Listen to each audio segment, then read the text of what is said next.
Subscribe करें हमारे YouTube channel साधना gold को और पाएं वीडियोस सबसे पहले। बेल आइकन दबाना ना भूलें। महापाप, पंच महापाप में कौन कौन से पापों की गणना की गई है? सबसे पहला यहाँ पाप की चर्चा है मदिरापान। सिर्फ और सिर्फ इस कलयुग में ये भागवत ही ऐसा ग्रंथ है जहां पर मदिरापान करने वालों को सॉल्यूशन मिला है, मतलब बच सकते हैं। लेकिन अन्य सारे पुराणों में आप चले जाइए, कहीं भी मदिरापान करने वाले व्यक्ति की गति नहीं है, उसके लिए गति कहीं दी नहीं गई है, क्योंकि ऐसे व्यक्ति की गति बताई नहीं गई है।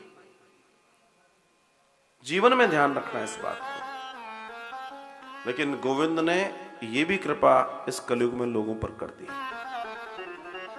ठीक है, कलयुग में प्रभाव बहुत होगा, चमक धमक बहुत होगी, तो कई बार लोग नहीं जानकर भी चमक धमक में घुस जाते हैं। पर अगर तुम्हें होश आ गया तो फिर लौट के अपने गोविंद की गली आओ और अपने जीवन को सफल बनाओ। स्वर्ण की चोरी, जो व्यक्ति सोने की चोरी करता है, दूसरा महापाप। आप कहेंगे सोने की चोरी करना भी महापाप है? बिल्कुल है। सोना सबसे कीमती धातु है, सामान्य उपयोग में आने वाली धातुओं में सबसे उपयोगी, सबसे कीमती धातु अगर कोई है तो वो सोना है। और चूंकि कीमती है इसलिए लोगों के लिए वैल्यूएबल है, मतलब कीमती है, तो लोग उसमें रहते हैं कि भाई सोना है तो सब कुछ है। दुनिया में जिस देश के पास जितना ज्यादा सोना है वो उतना शक्तिशाली कहलाता है। मतलब जो सिस्टम है, अगर आप उस सिस्टम को समझें तो उस सिस्टम के अनुसार पूरी दुनिया में जिस देश के पास जितना सोना है वो उतना मजबूत है। वहीं आप अपने घर में देख लीजिए, अगर आपके पास है तो आप भी मजबूत होगे। आपके समाज में देख लीजिए, जिसके पास है वो मजबूत होगा। ठोसता, सोना बड़ा महत्वपूर्ण है। और आपको मालूम भी है कि भगवान का वास धातु में, सिर्फ सोने में। धातु नाम तो उसमें सोने में भगवान बसते हैं। अब दर्शन ये आता है कि स्वर्ण की चोरी से कैसे होगा? तो स्वर्ण की चोरी कैसे होगा? क्योंकि सोना सबसे कीमती है। अब किसी का सोना चुरा लोगे तो सोच लो उसके लिए कितनी दिक्कत हो जाने वाली है। भाई वो तो सबसे कीमती है। अच्छा, किसी का सोना आपने चुरा लिया, अब उस चुराने के बाद उसकी जो हाय है, भाई जिसका, वो तो दुखी होगा, उसकी आत्मा कल्पेगी, दुखेगी। वो जब आप तक पहुंचेगी तो आपका क्या होगा ये आप ही जानो। इसलिए आपने देखा होगा, लोग कहते हैं सामान्य तौर पे सोने का न मिलना अच्छा न खोना अच्छा। सोना खो जाए तो बुरा है और मिल जाए तो बुरा है। अब ये भी क्यों है? क्योंकि मुझे आप सुनते आए तो आप मेरी बात बहुत आसानी से समझ जाएंगे। हम वही ऊर्जा के सिद्धांत पे चले जाते हैं। तो जिसका सोना खोया है उसको दुख होगा, तो जिसको दुख होगा उसकी हाय है, उसकी प्रॉब्लम, उसकी नेगेटिव एनर्जी अपने आप उसके साथ लोड हो गई। और जिसको मिलेगा उसको सिर्फ सोना नहीं मिलेगा, वो हाय, वो परेशानियां, वो रोना, वो चीखना उस सोने के साथ उसको मिलेगा। इसलिए प्राचीन समय से हमारे ऋषियों ने इस बात पे चर्चा कर दी है, न खोना अच्छा, क्योंकि तुम रोगे, और तुम्हें अगर मिल गया किसी का तो उसकी हाय उसके साथ में वो तुम्हारा सत्यानाश कर देगा। इसलिए वो मिलना भी अच्छा नहीं है। इस बात को भी हमें बहुत बारीकी से समझना होगा। तीसरा दर्शन है गौ हत्या। 5 महापापों में गौ हत्या भी बड़ी विशेष है, बड़ी विशेष है। क्यों? क्योंकि गौ माता नहीं है, गौ माता साक्षात स्वर्ग है, जिसमें 33 कोटि देवताओं का वास है। दर्शन में यह आता है कि जीवन में जो 8 झूठ बोलने की चर्चा है कि 8 झूठ बोले जा सकते हैं। उन 8 झूठ में एक ये भी है कि गौ माता के प्राणों की रक्षा के लिए आप झूठ बोल सकते हैं। मान लीजिए कोई गौ माता को मारने आ रहा है और वो आपके सामने से निकलकर किसी कहीं घुस गई। अब किसी ने पूछा आपने देखा, तो आप झूठ बोल सकते हो, साहब हमने नहीं देखा। प्राण बच रहे हैं किसी के, ऐसा झूठ कोई झूठ नहीं। तो इस तरीके का दर्शन यहां पर आया है। ब्राह्मण का पैसा चुराने वाला, ब्राह्मण कर्म करने वाले लोगों, जो ब्राह्मण हैं, उनका पैसा, उनकी दक्षिणा, उनके संकल्प के साथ विपरीत चले जाना या उनके कार्य का उनको पूर्ण न देना पंच महापाप में आता है। उसके पीछे भी एक बड़ा कारण है, बड़ा कारण है, क्योंकि जो ये कार्य कर रहे हैं उनका जीवन बहुत बड़े तप के साथ चलता है। जब आपके यहाँ ब्राह्मण देवता आते हैं तो आपके यहाँ बैठकर जब वो पूजन कराते हैं तो वो 4-4, 5-5, 6-6 घंटे आलती पालती मार के बैठते हैं। इतने में आप 50 पोस्चर चेंज कर लेते हैं। वो आज भी सनातन संस्कृति के प्रचार प्रसार में अपनी सबसे बड़ी भूमिका निभाते हैं, जहां वो उस सनातन पोशाक को, अर्थात उस पोशाक को धारण करते हैं जो उन्हें धर्म और आध्यात्मिकता का दर्शन कराती है। वरना लोग तो आज की तारीख में कौन नहीं चाहता कि वेस्टर्न पहने। एक एग्जाम्पल दे रहा हूं मैं, लेकिन युवा ब्राह्मण बंधु या जो कर्मकांड है या जो भी कोई कार्य कर रहे हैं, वे धोती और कुर्ता प्रेफर करते हैं। कारण, क्योंकि उन्हें मालूम है अगर हम नहीं करेंगे तो फिर दूसरा कैसे करेगा। वो संस्कृति के वाहक होने का पूर्ण कार्य करना चाहते हैं, जिससे कि आने वाले भविष्य में लोग फॉलो करके बने रहें, धर्म बना रहे। वे आपके यहाँ आकर वो करते हैं जिसके लिए आप शायद कभी विचार नहीं किया। आपको लगता है आपके सत्यनारायण की पूजा हो रही है, आपके यहाँ सत्यनारायण की पूजा नहीं हो रही। आपके यहां से अब तक की सारी नेगेटिव एनर्जी पास आउट हो रही है। पूजा मतलब नेगेटिव एनर्जी को बाहर कर देना।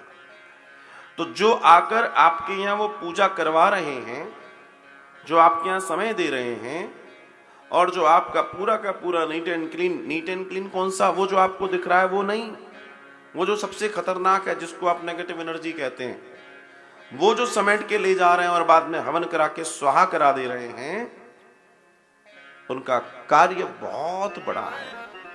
क्योंकि अगर 5 मिनट के लिए मान लो कि आपके घर की कोई सफाई करेगा तो सबसे पहले वो गंदा होगा।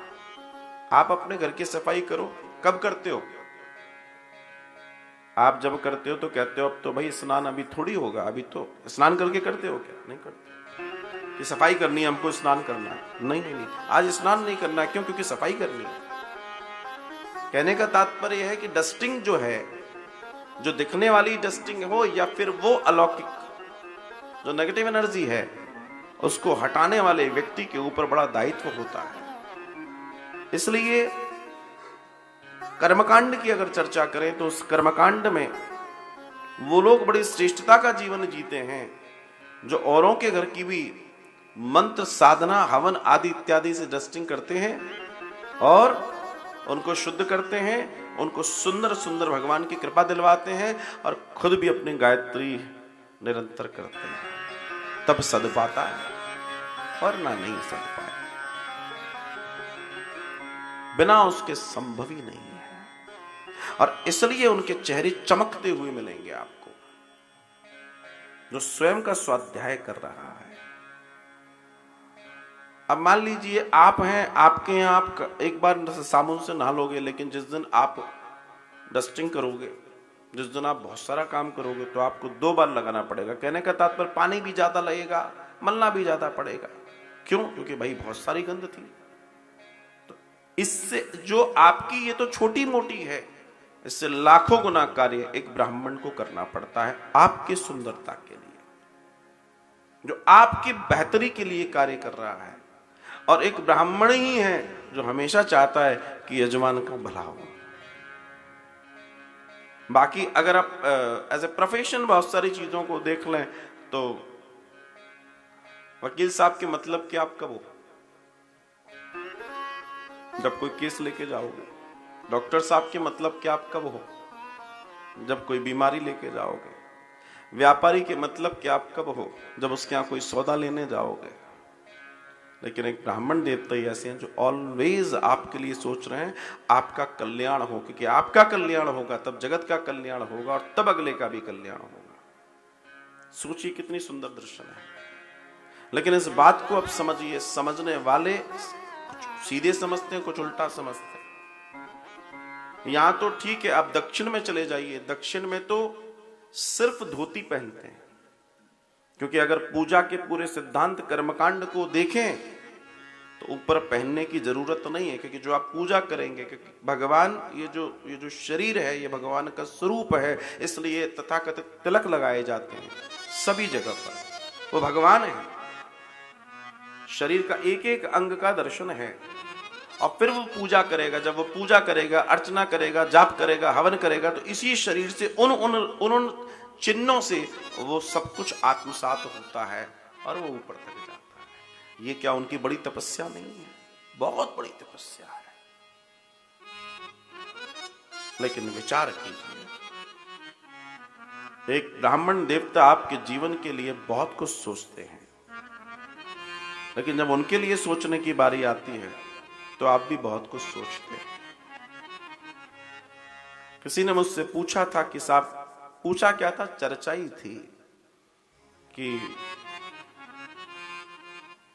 अरे पूजा करेंगे तो थोड़ा बहुत ये भी लगेगा, फिर उनको भी देना है, उनको भी मतलब जो ब्राह्मण देवता आएंगे उनको भी देना है। कभी कभी सुनकर बड़ा अटपटा लगता है। कोई व्यक्ति आपके यहाँ 4 से 5 घंटे आकर पूजा भी करेगा, आपका यज्ञ हवन भी करेगा, और आप उसके लिए सोच रहे हैं। और वही आप कहते हैं कि ये प्रोफेशन है। अगर प्रोफेशन है तो आप 5-10 मिनट का अपॉइंटमेंट लेते हैं, 1000, 1500, 2000 रुपए की फीस दे आते हैं, आपको वो नहीं अखरता। विचार कीजिए, एक ब्राह्मण देवता आपके यहाँ पूरी शिद्दत से एक सिटिंग देकर आपके कल्याण की चर्चा कर रहे हैं, आप उन्हें क्या देते हैं? मुझे कुछ कहने की जरूरत नहीं है। और देने से पहले ये विचार कर लीजिएगा कि आप वास्तव में इन 5 घंटों का, या फिर आप जिसके पास अपॉइंटमेंट लेके जाते हैं, कभी 5 घंटे का अपॉइंटमेंट लीजिए and then you calculate the amount, फिर समझ में आ जाएगा, फिर समझ में आ जाएगा। उन्हीं से कहते हैं, पंडित जी आप हमारे कुल पुरोहित हैं, आप हमारे पंडित जी हैं, और हम पर कृपा कीजिए, आशीर्वाद दीजिए, बस इस बार मकान डबल स्टोरी हो जाए। वो बेचारे आपके लिए हाँ हाँ ऐसा करते हैं, भगवान से कृपा हो, दुआ हो, सब करेंगे, और आपका मकान भव्य हो जाता है, आपकी दुकान भव्य हो जाती है, आपकी पुरानी कार नई में बदल जाती है, आपका सब कुछ बढ़िया हो जाता है। लेकिन मैं एक बात कहता हूं, इसी समाज में मैंने देखा है कि जब कोई ब्राह्मण देवता किसी दिन अगर थोड़ी सी हैवी सी धोती, थोड़ा ठीक ठीक कुर्ता पहन ले, तो आदमी कहता है देखो क्या आनंद है इनके। कोई बेचारा किसी अपनी साइकिल से अपने जीवन में मोटरसाइकिल खरीद ले, तो वही यजमान जिसकी 4-4 कोटियां उन्होंने जाप कर करके बनवा दी, वही कहता है क्या बात है पंडित जी, आजकल बड़े मोटरसाइकिल, मतलब क्या वो मोटरसाइकिल से घूमने का उसका अधिकार नहीं है? आश्चर्य होता है समाज की दोहरी मानसिकता पर। मैं बड़ी कड़वी बात कर रहा हूं, बड़ी कड़वी बात कर रहा हूं मैं। क्या हम इंसान नहीं है जो आपके लिए निरंतर पूजा पाठ आनंद कर रहे हैं, पूरे समाज के कल्याण की बात करते हैं? जब एक ब्राह्मण मंत्र बोलता है तो वो एक के लिए नहीं बोलता, पूरे विश्व के लिए बोलता है। सर्वे भवन्तु सुखिनः सर्वे सन्तु निरामया, सबकी बात कही जाती है जहां, और वो निरंतर कह रहा है, निरंतर कह रहा है, निरंतर कह रहा है। लेकिन उसकी बात जब आती है तो आप कहते हैं समझ लो। वहां समझाने के लिए 50-50 लोग खड़े हुए उस मंडप में जहां फेरे हो रहे, वहां वो डीजे वाला आकर कहता है साहब इतना हुआ, लो भाई तुम्हारा लिए। टेंट वाला कह रहा है भाई, हाँ। क्रॉकरी वाला, अरे नहीं आपका। कैटरिंग वाला कह रहा नहीं आपका, प्लीज। पंडित जी थोड़ा देख लो। पंडित जी का, जिसने पूरी रात लगाई, जिसने आप दोनों स्त्री और पुरुष के संबंध को जोड़ने के लिए अपनी पूरी रात लगाई कि इतना अच्छा मैं कर दूं कि इनकी जोड़ियां महान हो जाएं, पूरा जीवन जिसको जीना है, आपके पूरे जीवन को जीने के लिए जो संकल्प करा रहा है, आपने उसके लिए क्या विचार किया? ये विचार जरूर करना। प्रश्न इतना है साहब, मंत्र दिखते नहीं है, टेंट, डीजे, कैटरिंग, खाना ये दिखता है, बस अंतर इतना है। और जिसको मंत्रों की ताकत मालूम है, फिर उसे कहने की जरूरत नहीं।